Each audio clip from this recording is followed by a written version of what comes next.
Graça e paz, amém? Eu tinha me esquecido como as sextas-feiras fazia a gente chorar, né, pastora? Eu tava ali, eu tô tonta até agora com a palavra da pastora. Rafael tava aqui ministrando o mover do céu e eu tava com um tapa no ouvido ainda. Sabe, eu tava ali refletindo sobre tantas coisas que o Senhor pediu que eu fizesse e eu não fiz. Tantas coisas que eu falei para o Senhor que eu ia fazer e eu não fiz. Mas também Deus me lembrou das vezes que eu me arrependi. E mesmo sem querer eu fui e fiz. Porque não é sobre nós, é sobre o que Ele manda, é sobre quem Ele é. Sobre o propósito que Ele tem nas nossas vidas. Você pode tomar seu assento. Pode se assentar glorificando o nome do Senhor Jesus.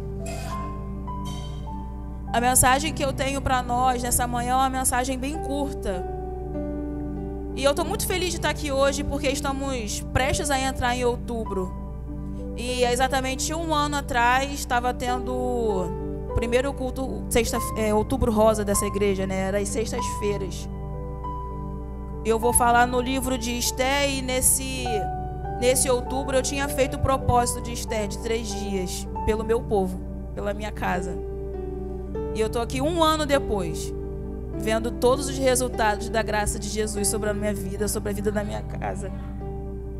Mas eu não queria falar hoje muito de Esther não, porque Esther é um detalhe muito grande marcado na história. Mas eu queria falar daquele que colocou Esther dentro do palácio para salvar o seu povo.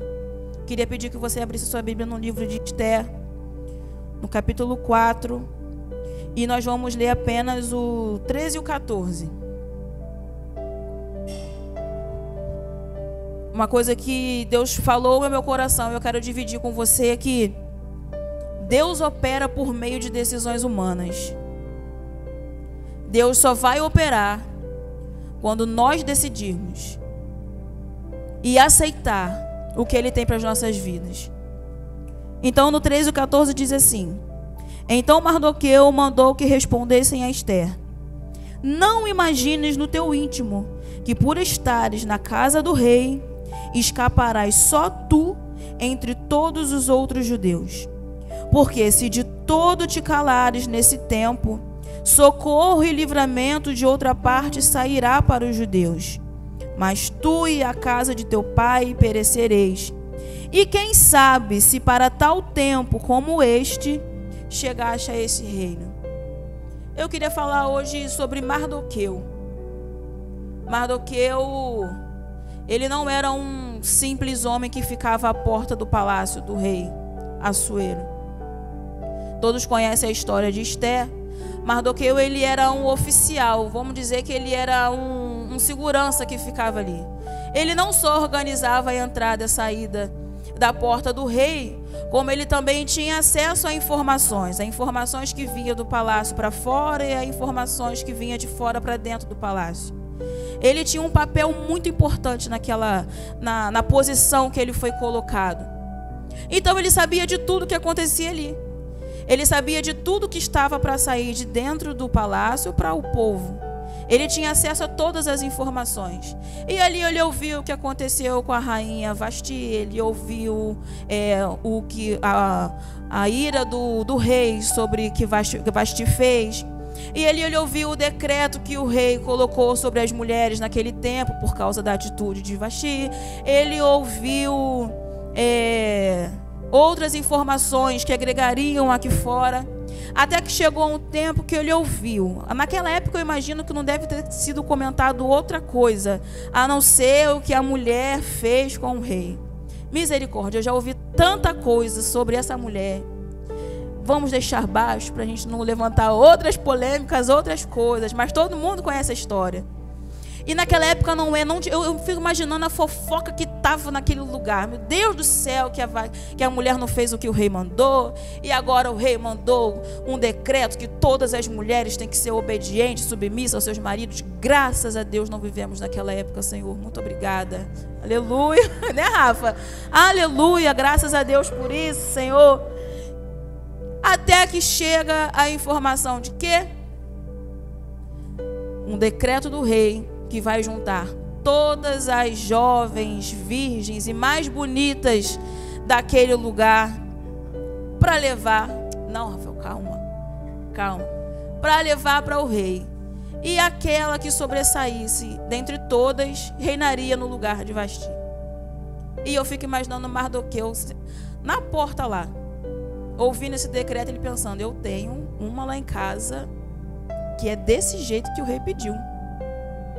Eu tenho uma que eu criei, que eu eduquei lá em casa, do jeitinho que o rei pediu. Então ele vem: Radassa, não era Esté ainda, Radassa, se apronta aí que você vai para o palácio.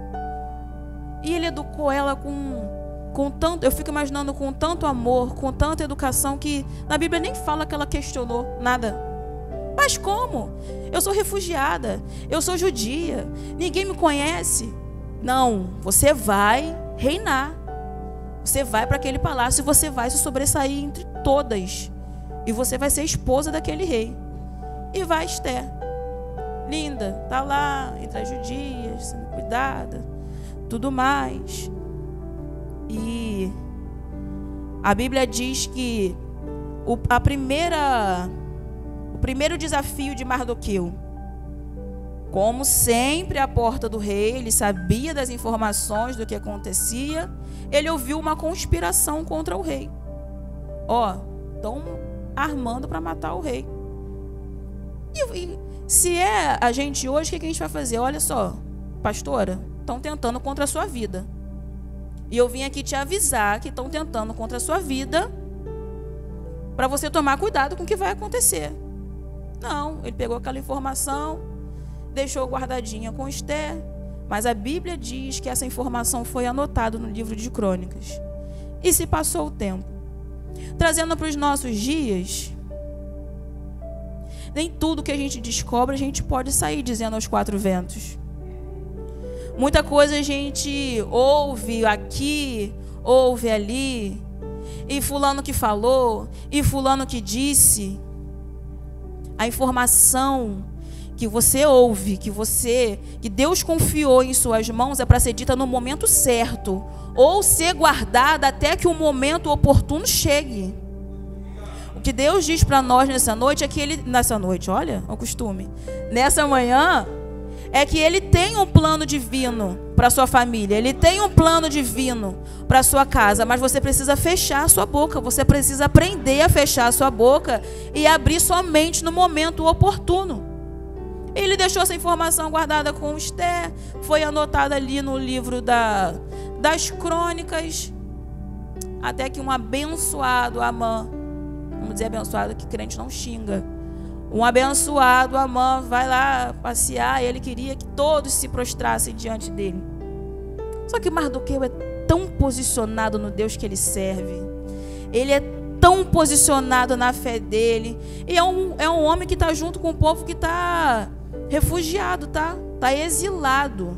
Eles foram levados para lá para servirem de escravos, ele está exilado naquele lugar ali.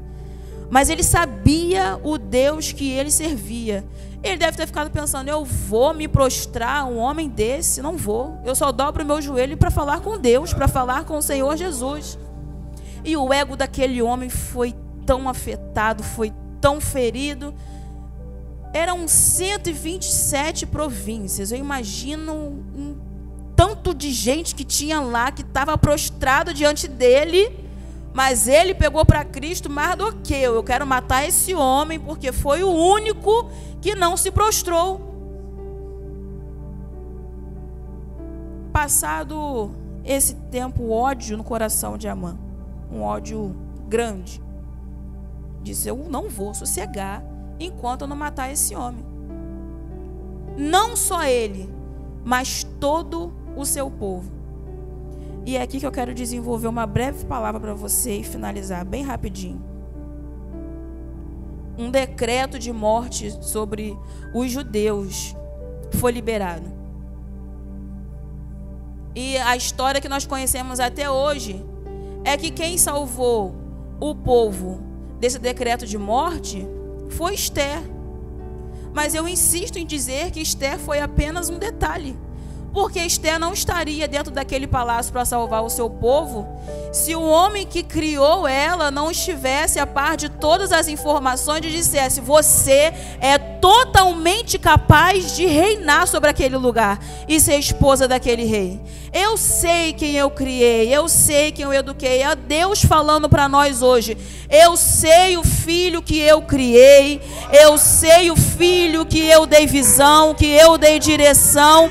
E você é totalmente capaz de você clamar naquele reino sobre o seu povo e libertar o seu povo de um decreto de morte. Quando eu percebi que a minha casa estava sobre um decreto de morte, o Senhor me levou até esse jejum aqui, de Esther. Eu falei: Senhor, vou ficar 3 dias sem comer. 3 dias sem um pãozinho de manhã. Não é possível. 3 dias sem um macarrãozinho. Misericórdia. Falei: Senhor, não vou morrer não, vou beber só água. E foram os 3 dias. E 1 ano depois, eu tô vendo os frutos do que esse propósito trouxe. E Mardoqueu, ele agora vai lutar com as armas que ele tem. Gente, eu fico imaginando o desespero desse homem de saber que todo o seu povo, a sua família, os seus amigos, não sei se filhos, se primos, irmãos, todos, do velho à criança, vai morrer por conta de um ego ferido.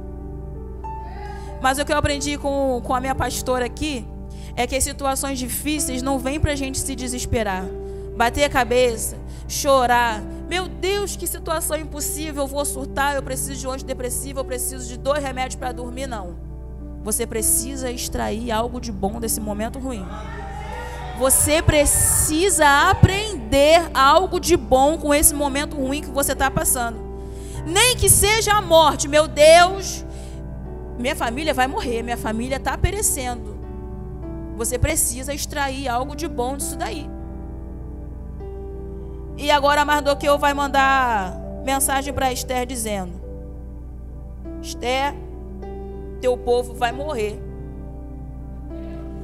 E ela já vivendo um tempo no palácio, sabendo que ela não poderia se chegar do nada, de qualquer jeito, sobre o rei, ela manda dizer de volta: tem 1 mês que o rei não manda me chamar sobre a sua presença. Eu não posso simplesmente chegar sobre ele, porque ele pode me matar. Eu não posso chegar do nada lá, porque ele pode me matar. Aí é onde Mardoqueu dá aquele estalo de realidade em Esther. E ele diz: minha filha, não pense que só porque você está aí dentro como rainha, que você vai escapar. E eu fico imaginando agora o desespero de Esther. Ninguém sabia lá dentro que ela era judia. Ninguém sabia que ela era exilada. Era uma completa desconhecida. E ela ficava pensando: o que eu vou fazer agora para chegar ao rei, contar a verdade sobre a minha história e ainda livrar todo o meu povo da morte? Mas que arma é melhor do que a arma de fé, de oração e de jejum? Não existe outra arma. Não existe outra arma. E ela manda de volta: olha, você manda que o povo jejue por 3 dias, por 3 noites, e no final dos jejuns de 3 dias eu vou me apresentar ao rei. Gente, mas a mulher é um bicho tão sábio. A gente sabe como a gente conquista as coisas, né, Rafa? Ela não chegou de qualquer jeito: rei, eu preciso falar com você. Claro que não, ela foi preparar um banquete. Que coisa linda! Uma mesa maravilhosa. Eu imagino ela se preparando toda, se perfumando toda, se arrumando, porque a Bíblia diz que ela era a mulher mais linda entre todas. Eu fico imaginando a beleza de Esther. E fica o rei lá todo bobo, olhando para Esther: nossa, que mesa maravilhosa que ela me preparou. Toda mesa que a gente prepara vem acompanhada de um pedido, né? Não é? Eu não faço jantar pro Daniel lá em casa sem pedir algo depois, não, gente. Não. Ai, que mesa linda. Meu Pix é meu CPF. Pode mandar. Meu Deus, que casa maravilhosa. Tem uma sandália lá, meu filho. Exatamente, a chave Pix vai junto com o pratinho do lado, ó, meu CPF. Quanto? 500. A gente não aceita menos que isso, né, Rafa? A gente não dá para nada. Não dá para nada. E agora a Esther está lá preparando aquele banquete todo e ainda manda chamar quem? O abençoado que quis matar todo o seu povo. E ele vai lá todo pompudo. Porque a rainha mandou me chamar. Porque a minha casa é melhor. O meu papel, o meu ofício é o melhor. E ela achou graça em mim. Ela gostou dos meus lindos olhos e me chamou para um banquete junto ao rei. Gente, o coração de Esther nesse momento, de saber que ela pode morrer, depois que ela dizer quem ela é, juntamente com todo o seu povo, eu tenho certeza que eu e você já passamos esse desespero. E eu entendi a decisão de Mardoqueu quando disse para ela: você vai reinar lá, mas você não abre a tua boca para você dizer quem você é. Porque nem todo lugar que a gente chega, a gente deve anunciar quem nós somos. Não precisa. Foi como a pastora Mônica falou aqui agora. Deus amaldiçoou a figueira porque não dava frutos. A sua árvore não é conhecida pelas suas folhas, ela é conhecida pelos seus frutos. Você não precisa dizer. Esther não precisou dizer, chegar lá e falar: eu sou exilada, eu sou judia, eu sou uma completa desconhecida. Não, nem todo lugar que você chega você precisa se apresentar. O que vai dizer quem você é os frutos que você carrega. É o caráter em Deus que você carrega. É a unção que você carrega. Há momentos que precisamos fechar nossa boca, principalmente sobre nós mesmos. Ah, porque eu prego, porque eu canto, porque eu toco uma bateria boa, porque eu faço um violão lá que o fogo desce. Não! Fecha sua boca, que o que vai dizer sobre você, sobre a sua vida, é os resultados daquilo que vai vir após isso. E passou o povo que fez o jejum. Esther prepara o primeiro banquete. Não só um, como dois, porque o pedido tem que vir fortalecido. Um só é pouco. Era o primeiro que ela apresentou, e o primeiro banquete que ela vai apresentar já vai pedir logo de cara? Claro que não. A gente sabe como faz as coisas. A gente sabe como faz as coisas. Uma mulher posicionada, minha filha, não passa raiva nunca. Como diz Camila Barros, deixa um encardido tonto. Ele fica maluco. Tá tudo dando errado e a gente está aqui no culto pregando. Aleluia. Tá a Rafaela transbordando alegria, mas tá chorando. Misericórdia. Tá, Jesus, me ajuda, né? Tá a pastora Mônica, ela cheia de coisas para fazer, uma casa com 10 pessoas, mas ela tá aqui pregando dos seus frutos. É. Cara, mulher é um bicho incrível. Eu amo ser mulher, cara. De verdade, eu amo ser mulher. Você tem que aprender, Rafael. Você aprende mais um pouquinho. O dia que você fazer igual a mulher, que a mulher deixa o inimigo com raiva, não é ele que faz a gente ficar com raiva, é a gente que deixa ele com raiva. Porque tá tudo dando errado, mas a gente está lá posicionada no que Deus mandou. Né, Luana? Tá tudo dando errado, não tá? Tá como você queria, mas tá pregando. É isso aí, o segredo é esse. Eu vi esses dias eu tô sem rede social, né? Tô me libertando, precisava sair desse vício. Aí, para Jesus me ajudar a não cair em tentação, ele quebrou meu telefone. Eu falei: foi Jesus, tenho certeza. Não também? Não, porque a gente tem uma recaída, né? Vou assistir lá meia horinha de vídeo. Não, Jesus quebrou meu telefone de vez, para não ter o que mais fazer. E eu fuxicando o telefone do Daniel, como sempre. Tô lá rolando o vídeo e eu vi lá um rios que um ministro de louvor fez, dizendo que... Não é porque eu canto não, tá, gente? Pelo amor de Deus, mas entendo o que eu vou falar aqui. O ministro de louvor, ele tá aqui em cima quando ele tá doente, ele tá louvando. Quando a escassez chega, ele tá louvando. Não só o ministro de louvor, mas aquele que se prostra aqui, que se rende a Deus, de louvar Deus de todas as formas possíveis, passa por isso também. Tá doente, tá aqui em cima louvando. E o pior, às vezes a gente tá falando, louvando de provisão, sem ter o que jantar, né, Rafael? É. Eu já falei tanto de cura aqui com meu pai com câncer. Já ministrei muito sobre cura aqui. Eu já falei tanto sobre provisão aqui, de eu falar igual aquela mulher da Bíblia: Senhor, eu estou fazendo meu último copo de arroz, mas o da janta não tem, que o Senhor vai providenciar. foi esses últimos tempos, olha, misericórdia, esses últimos 5 meses. Eu tô rindo para não chorar. Esses últimos 5 meses, eu aprendi com a minha pastora. Agradece no meio do caos. Agradece no meio do caos. Porque quando eu cheguei naquele hospital, dentro daquele CTI, que eu vi o Daniel no mesmo estado que o meu pai estava, eu me desesperei. Meu pai não saiu mais do hospital. Mas eu entrei naquele hospital e eu agradeci. Falei, Senhor, em que condições humanas eu teria de custear um hospital desse para o meu esposo? Em que condições humanas meu esposo não estaria agora num hospital público sem um diagnóstico, porque o primeiro infarto que ele deu, mandaram ele para casa. No segundo que ele teve, ele foi internado para o CTI. Eu falei, Senhor Jesus, e eu dei mole, era para ter trazido o laudo médico dele para cá para orar. Eu esqueci do momento de oração. E por que eu estou dizendo para trazer o laudo dele? Porque ele saiu do hospital com diagnóstico médico de um infarto e um AVC cerebelar. Não foi qualquer AVC, é o AVC que tira o teu equilíbrio, te deixa torto, te deixa aleijado. E a gente achou que ele tinha saído bem do hospital. E ele, amor, eu tô tonto. Eu ando, eu vou caindo pro lado. Eu falei assim, não, isso deve ser efeito dos calmantes que você tomou lá no hospital. Aí eu fui ver na internet lá, os efeitos desse remédio demoram de 4 a 5 dias para sair do corpo. Passou os 4 a 5 dias, tá Daniel tonto ainda.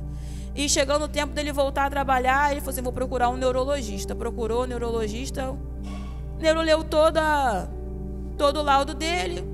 Vamos fazer um exame, que eu não estou acreditando muito nisso daqui, não.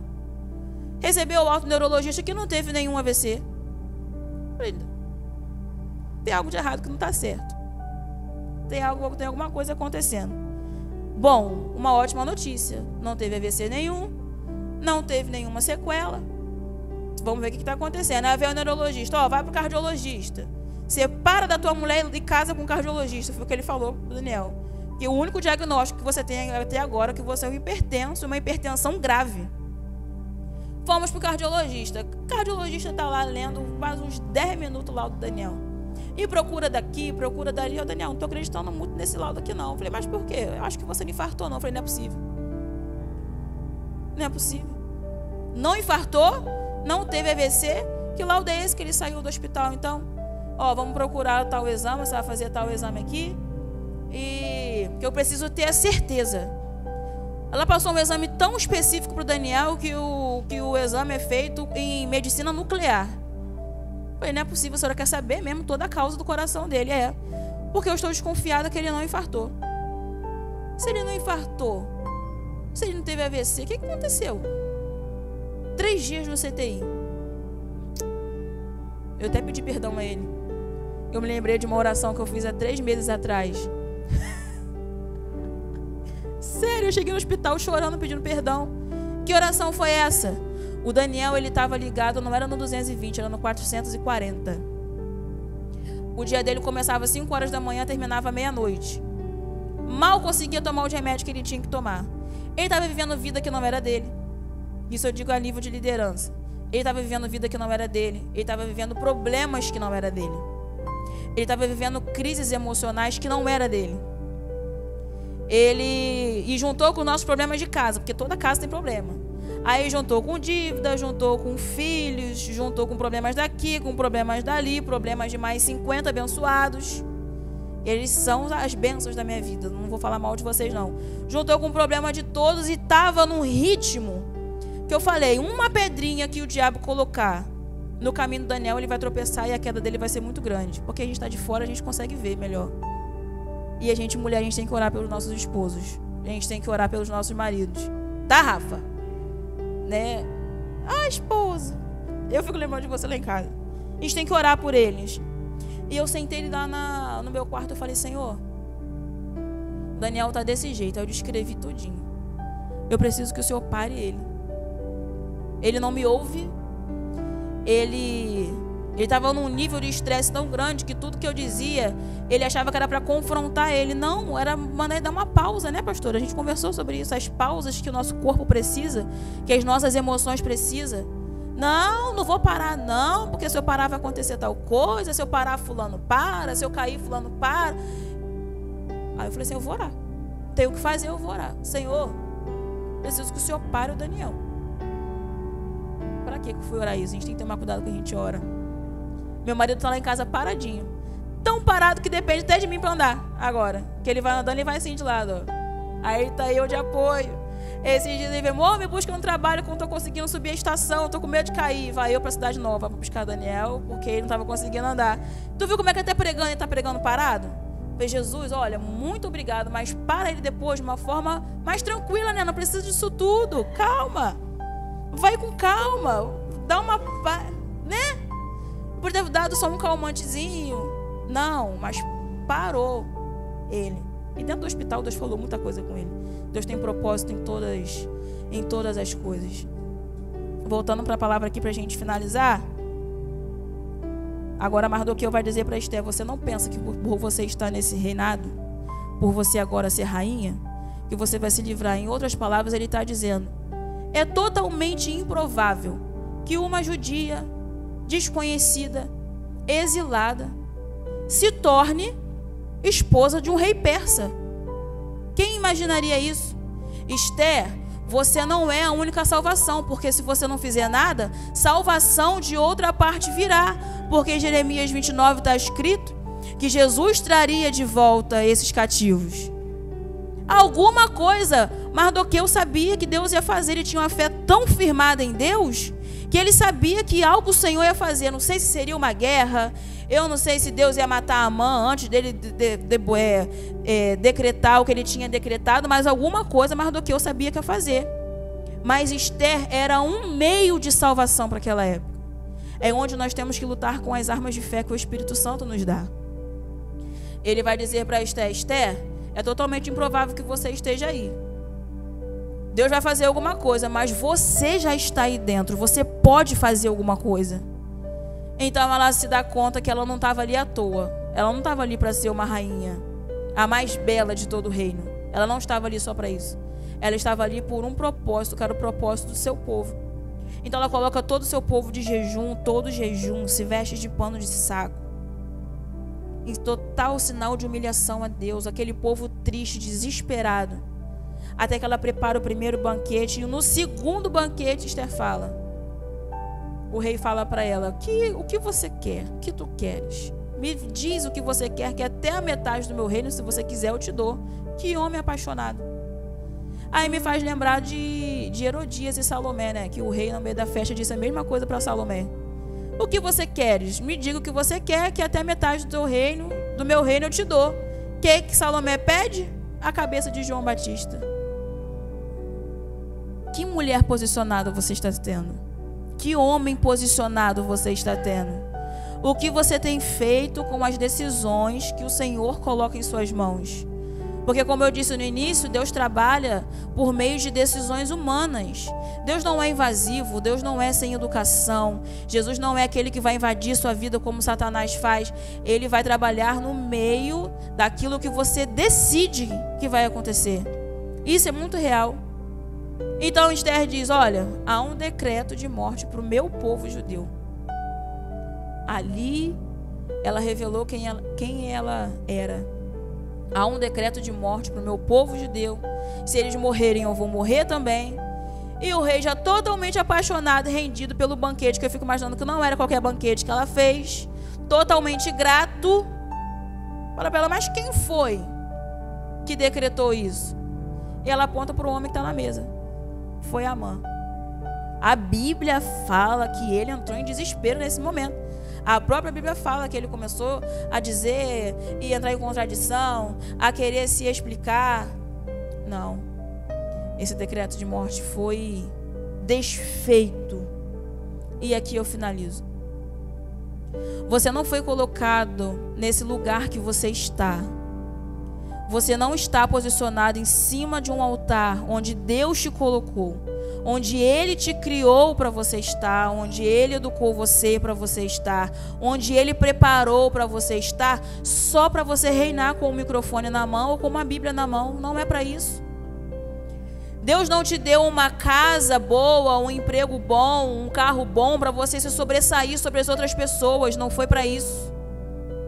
Não há propósito em coisas fúteis, não há propósito em coisas inúteis. Deus não dá nada para a gente que vai ser inutilizado. Tudo que Ele nos dá e todo lugar que Ele nos coloca é para um propósito. E Esther, totalmente improvável de estar reinando, sendo esposa de um rei persa, foi para salvar o seu povo. Depois disso, a história... os judeus vencem o povo que queria vos matar. Tu não vê mais nada dizer isso, porque o propósito foi cumprido. Qual é o propósito que você tem que cumprir? Qual é o propósito que você sabe que precisa ser feito? Qual é a salvação que estão te pedindo e você está colocando impedimento, como a pastora disse aqui antes? O que o Senhor tem te pedido para fazer que você não fez ainda? É isso aí que está faltando para o seu povo, para a sua casa, para você ser salvo do decreto de morte que Satanás liberou sobre a sua vida. Então você fique com essa palavra, ciente de que o teu posicionamento, o lugar que Deus te colocou, que Deus preparou para você estar, não é para você desfrutar, é para um propósito. Tudo tem um propósito. O Rafael não vem aqui pregar muito bem, entrega visão e revelação. O Senhor usa ele grandiosamente para o nome do Rafael sobressair. A Rafaela não tem um abraço de cura para o nome da Rafaela sobressair. A pastora não tem uma palavra excelente para dizer que ela é a mais inteligente, que ela entende de toda a palavra. Não é sobre isso. Há um propósito e você precisa cumprir esse propósito. Então saia daqui hoje, nessa manhã, posicionado no que Deus te chamou para fazer. Peça ao Senhor armas de fé e estratégia. Porque o que teve nessa história aqui, além de armas de fé, foi estratégia. E de onde que vai vir essa estratégia? De jejum e oração. Jejua mesmo pela sua casa, pela sua vida. Consagra os seus bens. Consagra desde o primeiro pão da manhã até o último jantar da noite. Consagra tudo que entra, consagra tudo que sai. Porque há propósito em tudo isso. Até mesmo na dor e na morte há um propósito. Que o Senhor Jesus te abençoe nessa manhã e eu agradeço a minha oportunidade. Em nome de Jesus.